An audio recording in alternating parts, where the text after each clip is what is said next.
காலை வணக்கம். தினம் ஒரு திருக்குறள். அதிகாரம் 15, பிறனில் விழையாமை. குறள் 146. பகை, பாவம், அச்சம், பழியென நான்கும் இகவாம் இல்லிரப்பான் கண். மீண்டும்.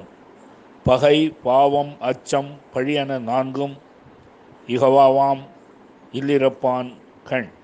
இதன் பொருள், பிறன் மனைவியிடம் முறைகேடாக நடக்க நினைப்பவரிடமிருந்து பகை, தீமை, அச்சம், பழி ஆகிய நான்கும் நீங்குவதில்லை. மீண்டும். பிறன் மனைவியிடம் முறைகேடாக நடக்க நினைப்பவனிடமிருந்து பகை, தீமை, அச்சம், பழி ஆகிய நான்கும் நீங்குவதில்லை. நன்றி, வணக்கம் கூறி உங்களிடமிருந்து விடைபெறுவது பேரெழுந்தூர் கோசன் என்கிற டிவி நாராயணன், ஆழ்வார்பேட்.